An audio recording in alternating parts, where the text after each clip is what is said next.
The second his finger jabbed the button, a shock, sharp and undeniable, ripped through me. Ethan's eyes snapped wide, and I knew, just knew, he grasped exactly what he held. My secret indulgence, that's what it was meant to be. A private escape from the soul-crushing boredom of this house, this life. Richard, always gone, jet-setting for deals, leaving me adrift in echoing rooms and deafening quiet. But now, standing in the stark living room of our Westchester mansion, Ethan's stunned gaze pinned me. My carefully constructed wall crumbled. "What the hell?" he breathed, staring down at the sleek black remote in his hand, then back at me, accusation blazing in his eyes. I tried to bluff, to stammer some denial, but my body screamed the truth. The flush creeping up my neck, the way I couldn't meet his gaze, it was all a confession. "This is yours, isn't it?" His voice dropped, low and incredulous. "Ethan, don't," I whispered, taking a desperate step back, but he was a predator now, scenting blood. He closed the distance, the remote held aloft like incriminating evidence. "What happens if I press it again?" "Ethan, no." The word ripped from my throat as his thumb landed on the button. A gasp escaped me as the device did its work, exactly as designed. My knees buckled, and I grabbed for the plush velvet of the couch, clinging to it for balance. His teasing smirk vanished, replaced by something darker, something that sent shivers down my spine. In that instant, everything fractured. Richard. Ambition was his lifeblood, a trait I'd once found magnetic, now just a bitter taste in my mouth. Our marriage had begun with promises of partnership, a shared journey, but somewhere along the line, I'd become a trophy wife, a carefully curated accessory to his empire. He toiled relentlessly, his focus laser-sharp on the next acquisition, the next merger, the next flight to God knows where. Initially, I'd tried to fill the gaping void. I'd thrown myself into renovating this sprawling house, hosting lavish dinners for his clients, volunteering for charities in town. But the novelty faded, the loneliness set in, a dull ache that amplified with each passing year. Ethan's arrival hadn't eased the silence. Richard's son, from a marriage long dissolved, a boy I barely knew until he landed on our doorstep at 23. He was everything Richard wasn't. Impulsive, passionate, brutally honest. He possessed a raw energy that crackled in the air, a magnetic presence that demanded attention. He'd stormed back from college after a volcanic fight with his mother about his future. Richard, ever the fixer, offered him a room while he figured things out. And control, I suspected, was the real motive. Richard couldn't abide loose ends, and Ethan's fierce independence was a thread he itched to tie down. I hadn't expected to feel anything for Ethan beyond the polite indifference of a stepmother, but from the moment he walked through the door, a current of tension thrummed between us, unspoken, unacknowledged, but always there, a live wire humming beneath the surface. The day the dam broke started like any other. Richard had vanished before dawn for a week-long conference, leaving the house eerily quiet. I spent the morning wandering through the empty rooms, trying to outrun the restless anxiety that had been gnawing at me for weeks. I was in the living room, pointlessly rearranging throw pillows, when Ethan drifted in. Barefoot, hair still damp from the shower, cradling a mug emblazoned with world's okayest sun. "Morning," he mumbled, collapsing onto the couch. "Morning," I echoed, forcing a smile that felt brittle. He grabbed the TV remote, flicking mindlessly through channels. "Mind if I—" "Of course not," I said, though his casual presence already had my nerves on edge. As he leaned back, his hand brushed something tucked between the couch cushions. He frowned, reaching down and pulling it out. "What's this?" he asked, holding up the small black remote. My stomach plummeted. I recognized it instantly. The sleek, discreet controller. I thought I'd hidden it so well. "Nothing," I said too quickly, my voice sharper than intended. He raised an eyebrow, a smirk playing on his lips. "Nothing, huh? Then why do you look like you've seen a ghost?" "Ethan, give it to me," I said, stepping towards him. He pulled it back, his grin widening. "Relax, Ellie. Just curious, what's it for? Some kind of sound system?" I lunged for the remote, but he dodged me, holding it just out of reach. "Ethan, I'm serious. Give it back and let's pretend this never happened." That's when he pressed the button. The change in his face was instantaneous. Realization dawned, wiping away the smirk, replacing it with something else entirely. Curiosity, amusement, and a flicker of something darker, something that made my breath catch in my throat. "This is yours?" he asked, his tone soft, almost dangerous. I couldn't answer. My face burned with shame. "Oh, it is," he murmured, leaning back against the couch, studying me. "Interesting." "Ethan, please, just give it to me." My voice was a desperate plea. "Let's forget this." He tilted his head, his gaze intense like he was seeing me for the first time, peeling back layers I'd carefully constructed. I don't think I can forget this. I swallowed hard, my hands trembling as I reached for the remote again. But he didn't move, his eyes locked on mine. "What else are you hiding, Ellie?" he asked, his voice dropping lower, a husky whisper that resonated deep within me. "Ethan, stop," I whispered, but the words were weak, pathetic. He leaned forward, holding the remote tantalizingly close, yet still out of reach. "Why are you so afraid I'll find out who you really are?" Something inside me snapped. The weight of years spent playing a role of pretending to be someone I wasn't crashed down all at once. "You don't know anything about me," I said, my voice shaking with a mixture of anger and vulnerability. "Then tell me," he said, his tone shifting, becoming soft, insistent. For a long moment, neither of us moved. The tension in the room was a physical force, unbearable, the air thick with everything we weren't saying. Then, without thinking, fueled by desperation and a surge of defiance, I lunged, snatched the remote from his hand, and fled. I didn't stop running until I slammed the door to my bedroom shut, collapsing against it, gasping for breath. I spent the rest of the day a ghost in my own house, avoiding him, the weight of that encounter pressing down on me like a physical burden. But no matter how hard I tried, I couldn't shake the memory of his voice, his gaze, the way he'd looked at me, like he could see through every carefully constructed mask I'd ever worn. That night, long after the house had settled into silence, I lay awake in bed, staring at the shadows dancing on the ceiling. A soft knock echoed through the quiet. "Ellie?" Ethan's voice was low, hesitant. I didn't answer, my heart hammering against my ribs as I heard the soft click of the door opening. He stepped inside. "We need to talk," he said, his tone softer now. "Go back to bed, Ethan," I said, my voice trembling. He didn't move. "Not until you tell me the truth." I turned to face him, my breath catching as I saw the raw intensity in his eyes. "What truth?" I whispered, feigning ignorance. His gaze didn't waver. "The truth about you, about us." His words hung in the air, heavy, charged, like an open door daring me to step through. "The truth about us?" The room felt suffocating, my thoughts colliding, scrambling for solid ground. "There is no us, Ethan," I said, my voice barely a whisper. He stepped closer, his silhouette framed by the faint glow of moonlight filtering through the curtains. "You don't believe that. Not after today." I sat up, pulling the blanket tighter around me as if it could shield me from the weight of his gaze. "What happened today was a mistake, a misunderstanding." "You keep telling yourself that," he said, his tone calm, unwavering. "But we both know it's more than that." I wanted to deny it, to push him away, to retreat back into the safety of denial. But the truth was already clawing its way to the surface, demanding to be acknowledged. The days that followed were a blur of strained silences and carefully avoided glances. Ethan seemed content to wait, to let me wrestle with my own demons, while he moved through the house as if nothing had shifted between us. But everything had changed.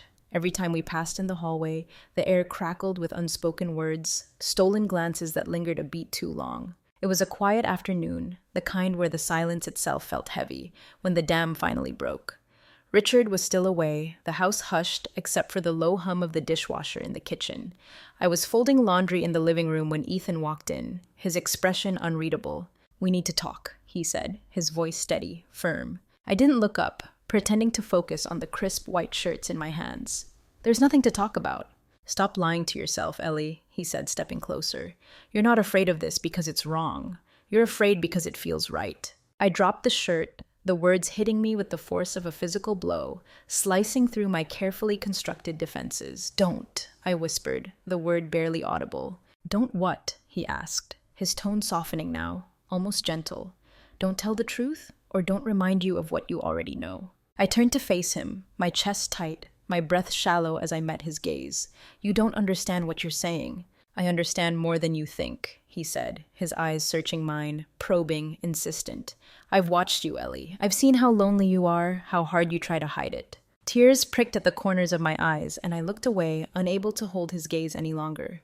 "This isn't about me," I mumbled, the words weak, unconvincing even to my own ears. "It is," he said, stepping even closer, closing the distance between us until I could feel the heat radiating from his body.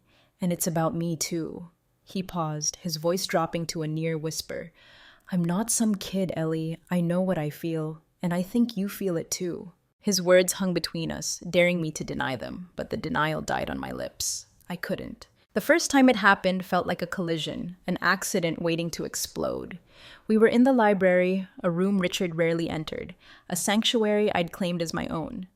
I was standing by the window, staring out at the manicured garden, when Ethan walked in. "Didn't mean to scare you," he said, his voice low, a soft rumble in the quiet room. "You didn't," I replied, though my hands trembled slightly as I set down the book I'd been pretending to read. He closed the door behind him, his footsteps silent on the thick Persian rug as he crossed the room. "I've been thinking about you, Ellie," he said, his voice raw, laced with an urgency that resonated deep within me. "I can't stop." He cut me off before I could speak, his voice rising, desperate. "No matter how much I try, I can't get you out of my head." I turned to face him, my heart pounding a frantic rhythm against my ribs as he stopped just inches away, his presence overwhelming, intoxicating.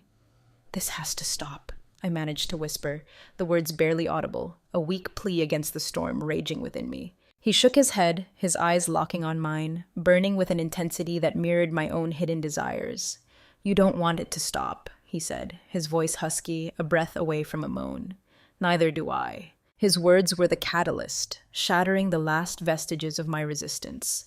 Before I could think, before I could stop myself, I reached for him, my fingers brushing against his, a spark igniting as he closed the remaining distance between us, pulling me into his arms. The days that followed were a dizzying blend of exhilaration and terror.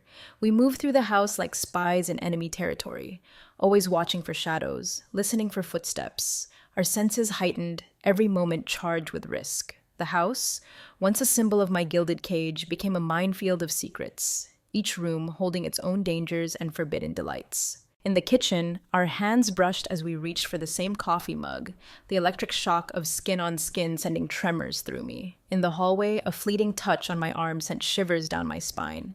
In the hushed darkness of the library, under the cloak of shadows, we whispered confessions that felt more dangerous, more intoxicating than any physical act. But the thrill of secrecy came with a heavy price. Every stolen moment was a sharp reminder of the line we'd crossed, the rules we'd shattered, the lives we were risking. We were playing with fire, and the fear of getting burned was a constant, gnawing presence. The first real threat to our fragile secret materialized in the form of Victor, Ethan's childhood friend. He showed up unannounced one evening, a whirlwind of easy charm and unsettlingly sharp eyes that missed nothing. "Nice place you've got here," Victor drawled, his gaze lingering a beat too long on the family photos lining the mantel. Ethan always said his dad married well. I forced a polite smile, feeling Ethan stiffen beside me. "We like it," I said simply, the words tight in my throat. Victor smirked, his eyes flickering between Ethan and me, a predatory glint in their depths. "You two seem close." His tone was casual, but laced with something I couldn't quite place, something that made the hairs on the back of my neck prickle. "Victor," Ethan said, his voice edged with warning, "let's not make this awkward." Victor held up his hands in mock surrender, a theatrical gesture. But the look in his eyes, the knowing smirk playing on his lips, told me he was far from innocent. He wasn't done digging. Later that night, Ethan found me in the kitchen, the tension radiating off him in waves. "He knows something," he said, his voice low, urgent. "Victor?" I asked, my stomach twisting into a knot. "He's not stupid," Ethan replied, pacing restlessly. "And he's always been jealous of me. If he figures this out—" He didn't need to finish the sentence. The stakes were already sky high without adding another player to the game, especially one as perceptive and potentially malicious as Victor. "What do we do?" I asked, my voice trembling, fear coiling in my stomach. Ethan reached for my hand, his grip firm, reassuring. "We stick to the plan. No one finds out." I nodded, trying to draw strength from his resolve, but the knot in my stomach only tightened. The precarious balance we'd been maintaining began to tilt, to shudder under the weight of suspicion, and it wasn't long before cracks started to spiderweb across our carefully constructed facade. The first complication arrived in the polished, ambitious form of Emma, Richard's business associate.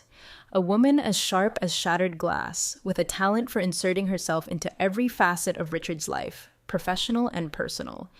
Emma had always been a fixture, attending his power dinners, overseeing his projects, her presence a constant, subtle encroachment on our marriage. She was charming in a calculated, almost predatory way, disarming to most, but I'd never trusted her, never shaken the feeling that behind the dazzling smile and flawless facade, something cold and calculating lurked. It started innocently enough. Emma breezed in one afternoon while Richard was away, armed with a bottle of expensive wine and an air of forced camaraderie that set my teeth on edge. "Thought you might appreciate some company," she purred, handing me the bottle with a smile that didn't quite reach her eyes. I forced a smile in return, ushering her into the sterile perfection of the kitchen. "That's kind of you, Emma. I wasn't expecting anyone." She shrugged, her gaze sweeping the room with the clinical precision of someone cataloging every detail, every imperfection.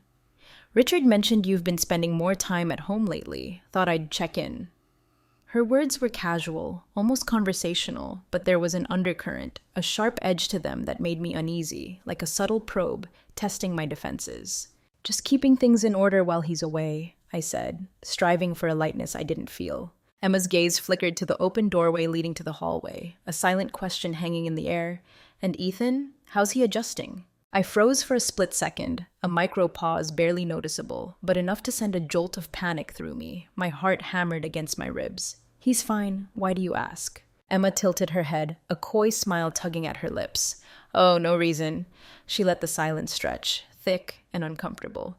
"He's just grown up quite a bit since I last saw him, don't you think?" Her words hung in the air, heavy with implication, the unspoken question echoing between us. She knew something, or at least suspected, and Emma, I knew, was a hunter. Later that evening, I found Ethan in Richard's study, the room steeped in masculine energy, his expression dark as he stared out at the manicured lawn. "Emma was here," I said quietly, closing the door behind me, sealing us in. He turned to face me, his jaw tight, his eyes narrowed. What did she want? "To make herself comfortable," I replied, the bitterness in my voice unmistakable. Ethan stepped closer, his brow furrowing with worry. "She suspects something, doesn't she?" "I don't know," I admitted, sinking into one of the leather armchairs, feeling suddenly drained. "But she's watching us, Ethan. I can feel it." Ethan knelt in front of me, his hands resting on the arms of the chair, his gaze intense, unwavering. "We'll handle her," he said, his voice low, steady, a promise and a challenge all in one. "Ethan, no," I started, fear gripping me. He interrupted, his eyes locking on mine, fierce, protective.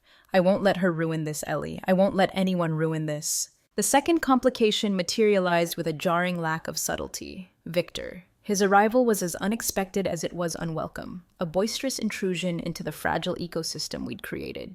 He showed up late one night, grinning like he owned the place, his usual swagger dialed up to 11. "Thought I'd crash here for a bit," he announced, dropping his worn duffel bag in the pristine foyer, disrupting the carefully curated order of the house with his mere presence. Ethan stiffened beside me, his posture immediately defensive. "You could have called," he said, his tone clipped, barely concealing his annoyance. Victor smirked, clapping Ethan on the shoulder with unnecessary force. "Where's the fun in that?" He turned to me, his smile widening, predatory. "You don't mind, do you, Ellie?" "Of course not," I lied, the words tasting like ash in my mouth, though my stomach churned at the thought of him under our roof, his prying eyes watching our every move. Victor's presence was a constant, grating tension. He had a knack for inserting himself into every conversation, every interaction, his sharp wit always teetering on the edge of something cruel, something knowing, something that made me deeply, profoundly uncomfortable. One evening, as we sat in the living room, the air thick with unspoken anxieties, Victor leaned back in his chair, swirling his glass of amber whiskey, his gaze flickering between Ethan and me, a slow, deliberate appraisal. "You two have gotten close," he remarked, his tone light, almost conversational, but probing, testing the waters. Ethan stiffened, his jaw clenching tight. "We live in the same house, Victor. What do you expect?" His voice was tight, controlled, barely masking the simmering anger beneath. Victor chuckled, a low, throaty sound that sent shivers down my spine. "Fair point," he conceded, his eyes still fixed on us, like a predator sizing up its prey. "But still, you seem to spend an awful lot of time together." I forced a laugh, a brittle, hollow sound, hoping to diffuse the mounting tension. "Ethan's been helping me with some projects around the house. It's been a nice distraction." A pathetic attempt at deflection, I knew, but I grasped at anything. Victor's smirk didn't waver, didn't falter. "I'll bet." The silence that followed was heavy, charged with unspoken accusations, with the growing certainty that our carefully constructed secret was crumbling around us. The tipping point, the moment when the precarious balance shattered completely, came one afternoon when Victor and Emma, two pieces of the puzzle we desperately tried to keep separate, collided. Emma had stopped by again, unannounced. Her curiosity, I knew, piqued beyond simple politeness. Victor, ever the opportunist, wasted no time ingratiating himself, drawn to her sharp intelligence like a moth to a flame.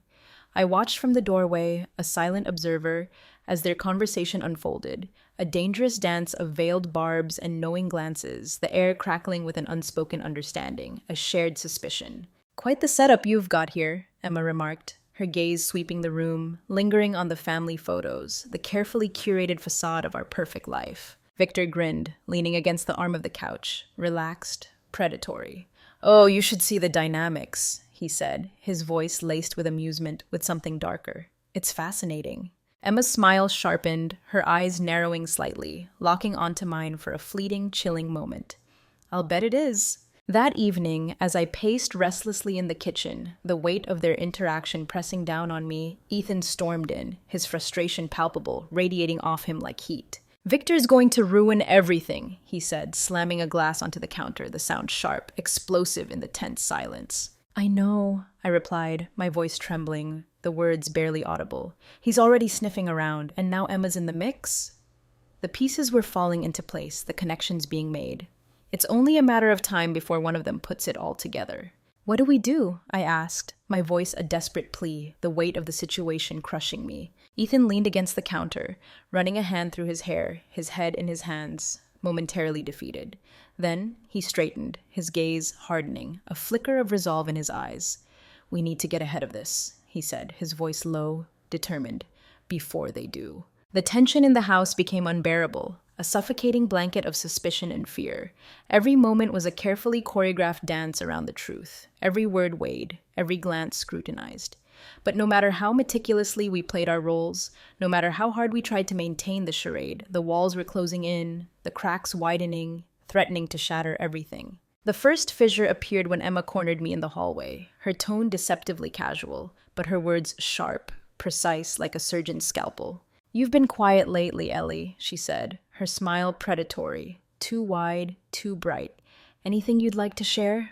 I forced a laugh, shaking my head, trying to project an air of nonchalance I was far from feeling. "Not at all, Emma, just busy with the house." A weak, transparent lie. Emma tilted her head, her eyes narrowing slightly, studying me, dissecting my carefully constructed composure. "Funny," she murmured, her voice dropping to a conspiratorial whisper. "That's what Richard said the last time we talked." My breath hitched, caught in my throat, but I managed to maintain my carefully neutral expression, masking the panic that clawed at me. "And what exactly did he say?" I asked, my voice betraying a tremor, despite my best efforts. Emma's smile widened, a slow, deliberate unfolding, the smile of a hunter who'd cornered her prey. "Just that things seem different around here."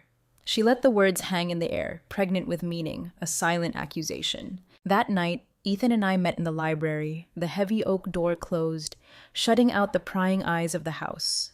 The weight of the day, of Emma's veiled threats, pressed down on us, suffocating. "We're running out of time," he said, his voice low, raw with desperation. "I know," I whispered, tears pricking at my eyes, the fear finally breaking through my carefully constructed defenses. "I don't know how much longer we can keep this up." Ethan stepped closer, his hand brushing against mine, a tentative touch that offered a fragile lifeline. "We'll figure it out," he said, his voice strained, trying to project a confidence he didn't feel. "Together." But even as he said the words, even as I clung to the hope they offered, I could feel the walls closing in, the inevitable truth looming, waiting to shatter everything we'd built, everything we'd risked. The confrontation was inevitable, a storm gathering on the horizon, dark and menacing. With Victor's insidious intuition and Emma's relentless prying, the fragile threads of our secret were unraveling faster than I could mend them. Every glance, every stray word, every hushed conversation felt like a trap, a careless moment that might give away the truth, expose us completely. The tipping point, the catastrophic release of all that pent-up tension, arrived on a stormy evening. Rain lashed against the windows, a relentless drumming that echoed the frantic beat of my heart, and the rumble of thunder vibrated through the house, a premonition of the chaos to come. Richard had returned unexpectedly, his presence filling the house with a cold, quiet tension that was more menacing than any shouting match. He was closeted in the study with Emma, ostensibly discussing business, or so I was meant to believe, while Ethan and I navigated the strained silence of the living room, desperately trying to maintain the threadbare illusion of normalcy. But the carefully constructed facade crumbled when Richard's voice, sharp and cold, cut through the tense quiet. "Ellie, in here." I entered the study hesitantly, my palms slick with sweat, my legs feeling like lead as I smoothed the fabric of my silk blouse. A futile attempt to regain composure. Emma was perched on the edge of Richard's mahogany desk, her expression carefully neutral, almost detached, but there was a predatory gleam in her eyes, a flicker of triumph that made my stomach twist. Richard stood by the window, his back to me, a rigid silhouette against the storm-lashed glass. One hand clutched a tumbler of amber scotch, swirling the liquid absently. "Close the door," he said, his voice flat, devoid of emotion, without even turning around. I obeyed, the soft click of the latch sealing my fate, the sound echoing in the suddenly suffocating room. My heart pounded against my ribs, a frantic drumbeat against the rising tide of panic. "What's going on?" I asked, my voice trembling, a pathetic attempt to feign ignorance. Richard finally turned, his face unreadable in the dim light, a mask of cold fury. "I think you know, Ellie." "Richard, stop!" I interrupted, my voice sharper now, a desperate attempt to regain control, to derail the inevitable confrontation. He silenced me with a raised hand, his gaze unwavering, glacial. He gestured to Emma, a curt, dismissive gesture, and she slid a manila folder across the polished surface of the desk towards me. I picked it up, my hands shaking so violently I could barely grip the thick paper. I flipped it open, my breath catching in my throat, the air suddenly thin, suffocating. Inside, spread across glossy pages, were photographs, grainy, clandestine, damning, of Ethan and me, in the garden, our hands brushing, a stolen glance lingering too long. In the library, our bodies too close, our faces flushed with forbidden desire. Even in the kitchen, a fleeting touch, a whispered word, captured like pieces of incriminating evidence in a trial I hadn't even known was underway. My breath caught, a strangled gasp, and I looked up, my eyes locking onto Richard's, searching for a flicker of understanding, of compassion, anything but the cold, implacable fury that burned in their depths. "What is this?" I asked, my voice barely above a whisper, a desperate denial clinging to the question. "You tell me, Ellie," Richard said, his voice cold, each word a shard of ice. As if on cue, as if summoned by the rising tension, Ethan burst into the study, his presence a thunderclap in the charged atmosphere. "What's going on?" he demanded, his eyes darting between Richard and me, sensing the shift in power, the impending explosion. "Perfect timing, Ethan," Richard said, his sarcasm biting, dripping with contempt. He snatched one of the photos from the folder, holding it up, the grainy image a stark accusation. "Care to explain this?" Ethan's jaw tightened, his fists clenching at his sides, but he didn't back down, didn't flinch. He met Richard's gaze head-on, defiance blazing in his eyes. "You've been spying on us." "Spying?" Richard barked, a humorless laugh escaping his lips, a sound devoid of joy, filled with bitter betrayal. "You think I need to spy to know when something's wrong? Wrong in my own house?" "Richard, this isn't what you think," I began, my voice trembling, desperate to salvage something, anything from the wreckage. But he cut me off, his voice rising, raw with fury. "Don't insult me, Ellie," he roared, the carefully constructed facade of composure finally cracking, revealing the raw, wounded ego beneath. "You've been lying to me for months. Both of you." Emma cleared her throat, a delicate sound in the explosive tension, her voice smooth, calculated, dripping with false concern. "Maybe we should all take a step back. Emotions are running high." "Stay out of this, Emma," Ethan snapped, his anger flaring, his protective instincts kicking in. Emma raised her hands in mock surrender, a theatrical gesture, but the smirk playing on her lips, the gleam of malicious satisfaction in her eyes, made it clear she was reveling in the spectacle, enjoying our downfall. The argument spiraled out of control, a chaotic storm of accusations and denials, of blame and betrayal. Richard accused Ethan of treachery, of exploiting my vulnerability, my loneliness. Ethan fired back, his voice raw with anger and resentment, accusing Richard of neglect, of emotional abandonment, of treating me like a possession, not a partner. "You were never there for her!" Ethan shouted, his voice cracking with emotion. "You left her alone in this house, like a ghost! And you decided you'd be the one to comfort her," Richard retorted, his voice dripping with contempt, his eyes narrowed, venomous. I stood frozen in the center of the storm, my heart shattering into a million pieces, watching helplessly as the two most important men in my life tore each other apart, their words like weapons, each blow landing with brutal force. The breaking point, the final devastating blow, came when Emma, sensing her moment, dropped her final bombshell, the one that would shatter everything beyond repair. "You know, Richard," she began, her tone almost casual, conversational, as if discussing the weather. "If you're looking for loyalty, maybe you should take a closer look at your own affairs." Richard froze, his furious glare snapping to her, suspicion replacing rage. "What the hell are you talking about, Emma?" His voice was low, dangerous, a growl of warning. Emma smiled. A slow, triumphant unfolding, her victory complete. "Oh, come on, Richard. Did you really think I didn't know? All those late nights, the business trips with clients." Her voice dripped with insinuation, with knowing malice. "You've been playing this game a lot longer than Ellie." The room went silent, the storm outside momentarily forgotten, the weight of her words settling over us like a suffocating fog, the air thick with unspoken truths and devastating revelations. "You're lying," Richard said, his voice low, dangerous, but laced with a tremor of uncertainty, of fear. Emma shrugged. A picture of practiced indifference. "Believe what you want, Richard, but maybe you should think twice before throwing stones." Richard stormed out of the study, his fury palpable, a live wire crackling in the air. Emma followed, her smirk still firmly in place, her mission accomplished. Ethan and I were left alone in the wreckage, the silence between us heavy, suffocating, filled with everything unsaid, everything broken. "This is my fault," I whispered, tears streaming down my face, the guilt overwhelming, crushing me. "No," Ethan said, stepping closer, his voice soft but firm. "This is on him, on them, not you." I shook my head, the tears flowing freely now, my guilt threatening to drown me. "I've ruined everything." Ethan cupped my face in his hands, his gaze steady, unwavering, pulling me back from the abyss. "You haven't ruined anything, Ellie. We're going to get through this. Together." I wanted to believe him, desperately wanted to cling to that promise, but the storm we had unleashed felt unstoppable, a force of nature tearing through our lives, leaving devastation in its wake. The next day, the photos were leaked. I don't know how they got out. Emma's calculated meddling, Richard's vengeful rage, Victor's petty jealousy. But by morning, our faces, our stolen moments of intimacy, were plastered across every news website, every tabloid front-page news. The headlines were brutal, sensational, painting us as villains in a sordid scandal that devoured the town, then the state, then the nation. "Stepfamily scandal rocks elite circles," one screamed.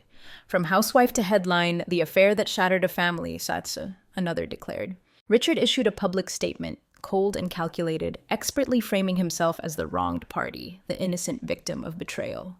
"Betrayal by those closest to you is the deepest cut," he intoned in a televised interview, his voice heavy with manufactured sorrow, his performance Oscar-worthy. Ethan and I were vilified, our names dragged through the mud, our faces plastered across every screen, every magazine rack, fodder for gossip and condemnation. The walls of the Westchester mansion, once a symbol of luxury and privilege, now felt like the walls of a prison, the whispers and stares of the outside world closing in, suffocating. That evening, as the sun dipped below the horizon, casting long, ominous shadows across the manicured lawn, Ethan packed a bag, his movements decisive, resolute. "We can't stay here," he said, his tone leaving no room for argument. "Where will we go?"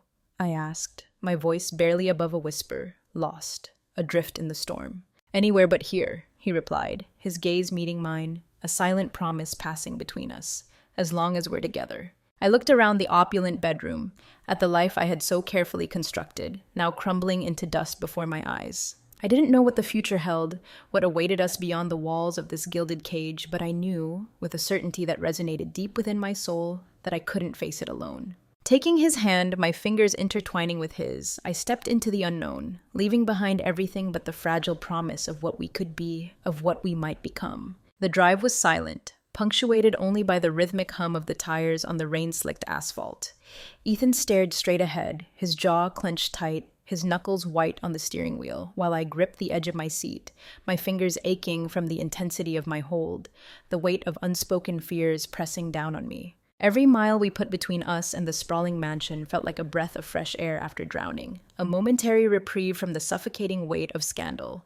But it wasn't enough, not nearly enough, to erase the gnawing guilt, the fear that clung to me like a shroud, the certainty that we were running, not towards freedom, but deeper into the darkness. The motel Ethan found was a far cry from the luxurious suites I was accustomed to. Small, unassuming, tucked away on the edge of a forgotten highway, the fluorescent sign buzzed faintly, casting an eerie, flickering glow over the deserted parking lot.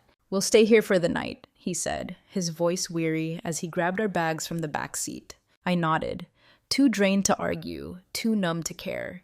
Inside the dingy room, the air thick with the stale scent of disinfectant and cheap cigarettes, I sank onto the edge of the worn bed, the springs groaning beneath my weight. My hands trembled, my body shaking with a weariness that went beyond physical exhaustion. The news had already spread like wildfire, a digital conflagration consuming everything in its path. My phone buzzed incessantly, a relentless barrage of missed calls and text messages, each notification another thread tying me to the wreckage we'd left behind, a constant, painful reminder of the life I'd irrevocably shattered. I turned it off, silencing the insistent buzzing, dropping it onto the nightstand as if it burned my skin, wanting to sever the connection, to escape, however fleetingly, the relentless onslaught of judgment and condemnation. Ethan knelt in front of me, his hands resting gently on my knees, his touch a grounding force in the swirling vortex of my panic. "Hey," he said softly, his voice pulling me back from the edge of despair, back to the harsh reality of the motel room, back to the present moment. "We're going to get through this." I met his eyes, searching for the confidence I so desperately lacked, the reassurance I craved. "How?" I whispered, my voice choked with emotion. "Everything's falling apart." "Then let it," he said firmly, his gaze unwavering, his grip on my knees tightening. "Let it all fall apart. We'll start over. Just you and me." Tears welled in my eyes, blurring his face as I shook my head, doubt and fear warring with a desperate yearning to believe him. "You don't understand," I whispered, the words thick with despair. "This will follow us, Ethan, forever. People won't forget." "Then we'll make them forget," he said, his voice fierce, determined, a spark of defiance igniting in his eyes. "Or we'll learn to live with it. But I'm not letting them take you from me, Ellie." His words were a lifeline, a hand reaching out in the darkness, grounding me, anchoring me when I felt like I was spinning out of control, lost at sea. I wanted to believe him, to believe that we could navigate this treacherous storm together, that we could find a way out of this mess, a path forward, however uncertain, however perilous. But the world outside the motel room, the world we'd left behind, the world that was now hunting us, wasn't so easily escaped. By morning, the scandal had reached a fever pitch, a crescendo of public outrage and media frenzy. Photos of Ethan and me, grainy and intimate, were plastered across every news outlet, every social media platform, the headlines more vicious, more sensational than the day before. "Stepfamily scandal explodes, wealthy wife and stepson flee," one declared. "From housewife to fugitive, the affair that rocked the elite," another screamed. Ethan sat beside me on the edge of the bed, scrolling through his phone, his face unreadable, his jaw tight with suppressed anger. "They're painting us like monsters," he muttered, his voice low, raw with resentment. "They're not wrong," I whispered, the guilt weighing on me, crushing me under its immense weight. He turned to me sharply, his voice fierce, his eyes blazing with an unwavering conviction. "Don't say that, Ellie. You're not a monster, you're human, and you don't owe anyone an apology for that." The motel phone shrilled suddenly, its jarring tone cutting through the tense quiet, shattering the fragile bubble of solitude we'd tried to create. Ethan and I exchanged a wary glance before he reached for the receiver, his expression darkening as he listened to the voice on the other end. "We're not interested," he said abruptly, his voice clipped, dismissive, before slamming the phone down, severing the unwanted connection. "Who was it?" I asked, my stomach twisting into a knot of apprehension. "Reporters," he said grimly, his jaw tightening. "They found us." By the time we left the motel, the reporters were already circling, like vultures scenting carrion. A black sedan was parked across the street, near the entrance, its occupants pretending to study a map, their faces obscured, but their cameras, lenses glinting menacingly, peeked through the cracked windows, betraying their true purpose. Ethan noticed them first, his gaze hardening, his hand tightening its grip on mine, pulling me close. "Don't look at them," he whispered, his voice low, urgent, steering me towards the car, a protective shield against the encroaching storm. I nodded, keeping my head down, shielding my face with my hand as we slid into the relative sanctuary of the car's interior. The engine roared to life, a powerful surge of energy, and Ethan wasted no time pulling out of the motel parking lot, leaving the prying eyes behind, the black sedan falling into pursuit, a relentless shadow clinging to our tail. "Where do we go now?" I asked, my voice trembling, fear coiling in my stomach, a cold knot of dread. "Somewhere they won't find us," he replied, his eyes fixed on the rearview mirror, his voice resolute, but edged with a desperate uncertainty. We ended up in a small coastal town hours away, a place where the salty breeze carried with it the faint scent of anonymity, a refuge from the relentless glare of the public eye. The motel we found was older, even more rundown than the last, but clean, functional, its cracked sign advertising ocean views that were barely visible through the thick coastal fog that clung to the coastline like a shroud. I stood by the window of our cramped room, watching the waves crash against the shore, a relentless, rhythmic pounding that mirrored the turmoil within me as Ethan paced restlessly behind me, the tension between us palpable, thick, and suffocating. The weight of everything we'd lost, everything we'd sacrificed, pressed down on us, a crushing burden. "You regret this, don't you?" he asked suddenly, his voice cutting through the quiet, a raw vulnerability breaking through his usual stoicism. I turned to face him, my chest tightening, my breath catching in my throat. "What?" I asked, feigning ignorance, unable to meet his gaze. "Coming with me," he said, his tone laced with pain, with a fear of rejection that mirrored my own, leaving everything behind. I hesitated, the truth too complex, too tangled to articulate, too painful to confront. "I don't know," I admitted finally, the words barely audible, a whisper of confession, of uncertainty. "I don't know what I feel anymore." His expression softened, a flicker of understanding, of compassion replacing the hurt in his eyes. He stepped closer, taking my hands in his touch gentle, reassuring. "I know it's not easy, Ellie," he murmured, his voice low, soothing. "But I meant what I said. I'll never let them take you from me. We'll find a way to move forward, together." I wanted to believe him, desperately wanted to cling to that fragile hope, to the promise of a future, however uncertain, however precarious. As the sun dipped below the horizon, painting the sky in vibrant shades of gold and pink, casting the world in a temporary glow of beauty and hope, I let myself believe, for the first time in a long time, that we might, just might, find peace, a fragile sanctuary in the storm. Whatever came next, whatever challenges awaited us, we would face it together, hand in hand, bound by a secret, a scandal, and a love that defied all boundaries, all expectations, all reason.